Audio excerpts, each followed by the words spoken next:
Well, this is Steve Ridgel, and I'm thinking about the big news that happened out in my West Texas town. Evidently, they've been flying refugees from the border into our town and then busing them somewhere. And that news finally broke, and now everybody's talking about how many refugees have come and where they went and what they're doing with them. And it's been interesting to listen to people talk about it.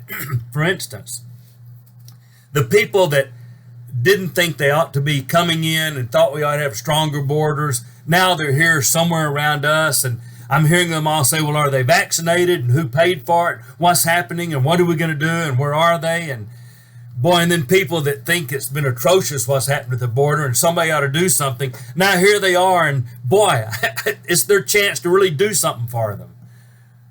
So it's a little awkward to listen to people talk about it, because it's one thing in the abstract. The border's a mess, or we ought to strengthen the border.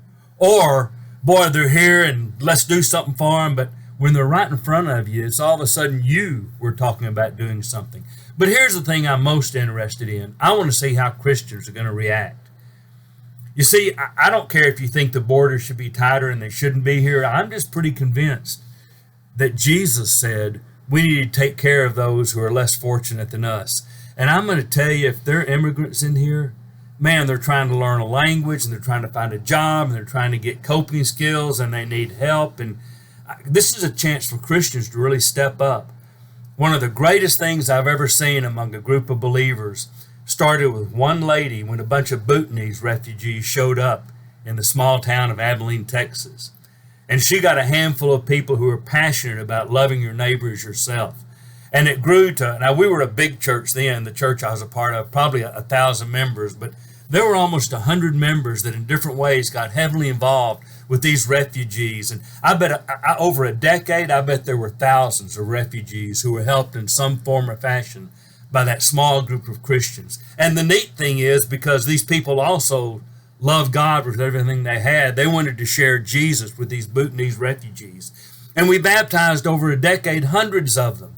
It's a great thing. And now we have a chance to do that kind of thing again. And so I don't care what your political persuasion is, this is our chance as Christians to really find people and serve and minister.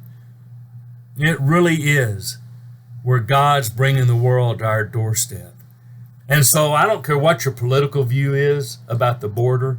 I'm just telling you, if you're a believer, this is your chance to look for opportunities to demonstrate loving God and loving your neighbor. And this is hands-on, real, direct opportunity.